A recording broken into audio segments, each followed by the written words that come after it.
J'aimerais parler d'un sujet qui revient beaucoup lors de mes séances avec mes clients, c'est le fait d'apprendre à dire non et de se faire passer en priorité. C'est un sujet que j'ai beaucoup expérimenté ces dernières années. J'ai toujours été très portée sur les autres, très effacée par rapport aux besoins des autres. Et depuis quelques temps, j'ai repris le pouvoir de ma personne et de mes besoins. Et ça va beaucoup mieux. Et j'aimerais du coup en parler dans cette vidéo puisque, comme j'ai dit, le sujet revient très souvent. Si tu ne me connais pas, je m'appelle Manu, je suis coach certifié en hypnose, en PNL, en DNR. Ce sont des outils qui sont thérapeutiques et de coaching pour aider mes clients à atteindre leurs objectifs, à vivre une vie inspirante, à se libérer, voilà. Ce sont des outils qui servent pour plein de choses. Et du coup, en séance, j'ai remarqué que beaucoup de mes clients ont du mal à se faire passer en priorité. Soit ne le font pas consciemment, soit c'est complètement inconscient. Ils n'ont pas du tout conscience qu'ils s'effacent complètement par rapport aux autres. Et du coup, ça donne beaucoup de ressentis de frustration, de culpabilité, des sensations désagréables parce que leurs relations avec eux-mêmes et avec les autres ne sont pas forcément très saines. Donc j'aimerais parler de ça dans cette vidéo.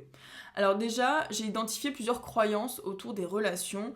Le fait que si on se fait passer en priorité, on est forcément égoïste. Ça, c'est une croyance que je vois beaucoup. Bah là, je me force parce que j'ai pas envie qu'on dise que je suis égoïste. Ok. Alors, déjà, pour un peu dégommer cette croyance, moi j'ai vraiment la croyance inverse, c'est-à-dire que pour être bien avec les autres, il faut d'abord être bien avec soi-même, et de toute façon, je pense que si tu n'es pas aligné avec toi-même, dans tes décisions, avec les autres, avec toi-même, de toute façon, ça finira par sortir à un moment donné. Quand et de quelle manière, je ne peux pas prédire, mais dans tous les cas, je reste persuadée que au bout d'un moment, soit tu vas péter un plomb, soit ton corps va l'exprimer d'une certaine manière, soit j'ai pas de troisième option, mais en tout cas je le vois comme ça. Ça va finir par extérioriser tu extérioriseras d'une manière ou d'une autre, que ce soit verbalement ou physiquement, ou ton corps, ou voilà, mais de toute façon tu finiras par l'extérioriser. Il y a aussi cette croyance que les gens vont nous rejeter, vont moins nous aimer. Deux choses que j'ai à dire sur cette croyance-là, sur ces croyances-là.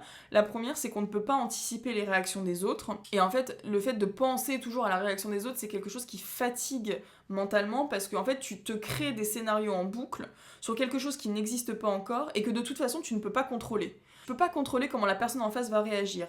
Chacun est responsable de ses émotions, chacun est responsable de ses réactions.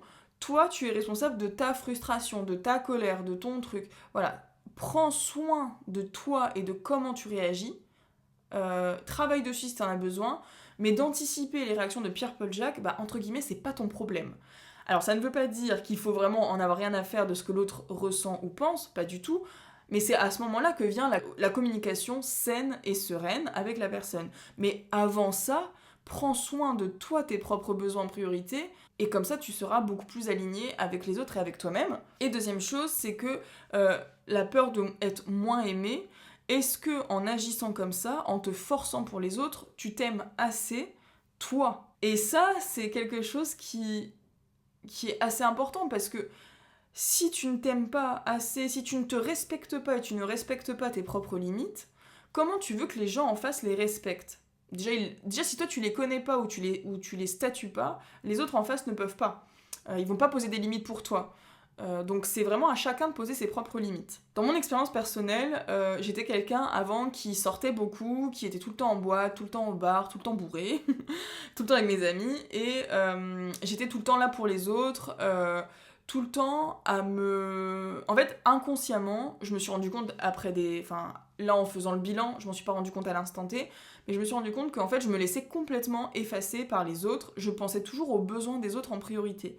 Des fois, j'en venais à des situations où je me forçais, mais pour moi, c'était normal. Je me disais, bon, il faut sortir, il faut sortir, je vais sortir, de toute façon, on m'attend, etc. Donc, j'y allais. Et en fait, plus les années ont avancé, plus mes désirs ont évolué, plus mon corps aussi m'a dit merde, par exemple, par rapport à l'alcool, et plus j'avais d'autres aspirations. Passé 25 ans, c'est vrai que ça faisait du coup 7-8 ans que je buvais tout le temps, tous les week-ends, etc. avec mes amis. Passé 25 ans, mon corps me disait stop au niveau des lendemains de soirée. Et aussi, j'avais d'autres aspirations. Je me disais, là c'est bon, je me suis bien amusée, mais maintenant j'aimerais bien profiter de mes dimanches, faire des choses, voilà, prendre soin de moi, etc. Et en fait, petit à petit, j'ai commencé à un peu me introspecter, me recentrer sur moi-même. Et en fait, j'ai commencé à me dire, mais là, en fait, je suis plus alignée avec cette vie-là et j'ai plus envie de me forcer comme ça. Et en fait, j'avais très peur au début de la réaction de mes amis, parce que forcément, quand t'avances dans une direction depuis des années, le fait de dire moi j'ai envie de faire autre chose, en tout cas plus de cette manière-là, ça fait un changement, donc forcément le changement c'est inconfortable. Surtout quand il y a plusieurs parties qui sont mêlées à ce changement, c'est pas juste moi, c'est vraiment un écosystème qui change. Et au début, c'était pas facile pour moi, parce que c'était nouveau en fait, de me faire passer en priorité, c'était complètement nouveau, et je ne savais pas comment faire, donc j'anticipais toujours, je me disais mais qu'est-ce que je peux dire, là j'ai pas envie, mais en fait j'avais la pression, je me mettais une pression toute seule des autres en me disant mais là il faut que je trouve une excuse assez valable parce qu'en fait ils vont pas accepter le fait que j'ai juste pas envie de sortir. Donc j'étais toujours en train de me triturer l'esprit et puis au final je finissais par sortir par décharge mentale mais au final qui me coûtait plus.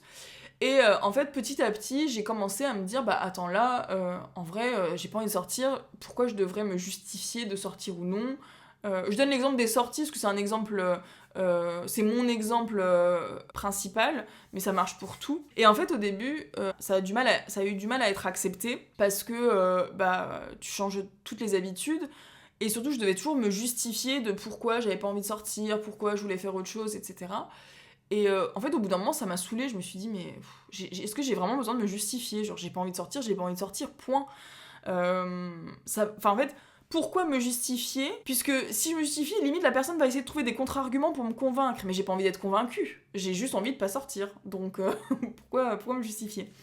Et en fait, au début, ça a dû passer par beaucoup de communication. Tout ça, je l'analyse et je le mentalise après coup. Mais ça a dû passer par beaucoup de communication. Puisque au début c'est ah bon, oh mais c'est nul, t'es chiante, pourquoi tu sors plus, oh là là, etc. Et en fait j'ai expliqué simplement mes besoins, j'ai dit écoutez là en fait j'ai besoin de me retrouver seule, j'ai envie d'être seule ce soir, j'ai envie de faire ça demain, j'ai envie de travailler sur ça, j'ai envie de faire ci, j'ai envie de faire ça. Et en fait j'étais complètement ok avec la réaction en face. Je ressens plus du tout le besoin de me justifier ou d'être désolée d'avoir envie ou non de sortir ou quoi. Maintenant, en fait, j'ai réussi à l'intégrer et à le faire intégrer à mon entourage. Et du coup, maintenant, j'ai plus du tout de réflexion de oh, t'es chiante, oh, machin. C'est tu sors ou pas ce soir ? Non. Point. Il n'y a plus de débat, il n'y a plus de justification. Et ça, je vous jure à quel point ça fait du bien.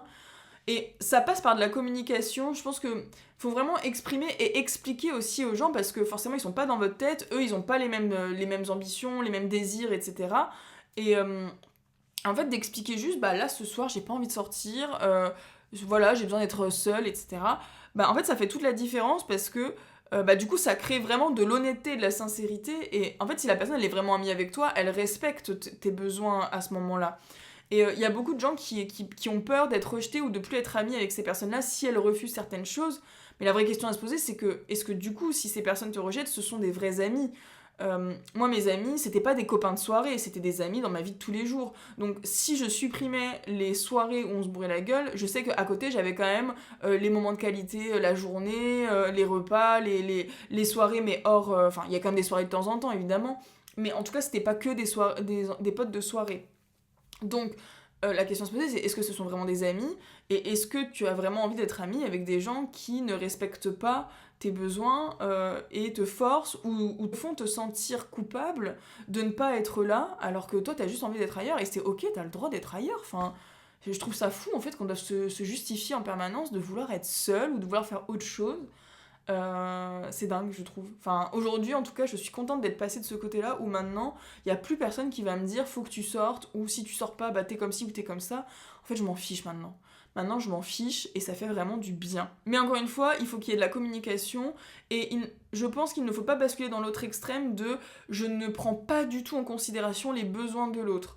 Par exemple, si j'ai une amie qui me dit est-ce qu'on sort ce soir et que je lui dis là j'ai pas envie, mais qu'elle me dit ouais mais là je me sens vraiment pas bien, j'ai vraiment besoin de sortir, là en tant qu'amie, même si j'ai pas envie de sortir, je sais que je vais faire l'effort d'y aller parce qu'elle a besoin de moi. Donc je pense qu'il y a aussi, voilà, dans les relations, c'est des relations à double sens, c'est-à-dire que tu es en tant qu'individu, donc tu peux penser à toi, mais il y a aussi, dans une relation, voilà, il y a un échange, donc faut aussi être là dans les moments où on a besoin de toi, enfin je pense. En tout cas moi c'est comme ça que j'arrive à jauger, à mettre mes limites, c'est-à-dire que si quelqu'un a vraiment besoin de moi, je serai là, sauf si vraiment je suis dans une période... en tout cas, je trouverai des solutions avec la personne. Si je suis pas en capacité mentalement, physiquement d'être là pour la personne, je trouverai une solution avec elle euh, pour apaiser ses besoins et les miens aussi. Mais ça réside vraiment dans la communication et je pense que c'est ça qui va vraiment aider à faire des relations saines et à avancer de la meilleure manière qui soit. Aujourd'hui, du coup, je suis complètement apaisée par rapport à ça. Mes amis ont compris que j'étais plutôt de nature introvertie, que j'avais besoin d'avoir des moments seuls, que j'aimais plus sortir autant qu'avant. Ça n'a pas gâché la qualité de nos relations, au contraire, et je pense même que ça donne encore plus des moments de qualité parce que quand je suis avec eux, du coup, ils savent et je sais que je suis pleinement disponible pour eux. C'est-à-dire que là, quand je m'engage avec eux dans une activité ou quoi, je suis pleinement avec eux. Je suis pas ailleurs, je suis pas en train de me dire putain fais chier, j'aimerais bien être chez moi. Non, non, je suis avec eux et ça crée vraiment des vrais moments de qualité. Et au final, je pense que c'est bénéfique pour tout le monde. Donc, petite conclusion, si tu es dans cette situation où tu te sens dépassé par tes propres besoins, tu n'écoutes pas tes propres besoins, tu te sens toujours redevable de quelque chose envers quelqu'un, que tu laisses passer vraiment les besoins des autres avant les tiens. J'espère que cette vidéo t'aura aidé à voir les choses sous un autre angle. Moi, mon conseil, c'est vraiment de travailler sur soi en priorité, de changer soi-même avant de changer les autres, et surtout de s'apaiser soi-même, en fait. Et encore une fois, chacun est responsable de ce qu'il ressent. Si tu ressens de la frustration, c'est ton problème, mais tu es responsable, donc tu peux agir dessus, et tu n'es pas responsable des réactions des autres. Donc voilà, chacun travaille sur soi et je pense que c'est comme ça qu'on aura une société beaucoup plus apaisée en fait. Voilà, j'espère que cette vidéo t'a aidé. Dis-moi en commentaire comment tu te sens par rapport à tes relations et j'espère te lire très vite et je te dis à très vite dans une prochaine vidéo.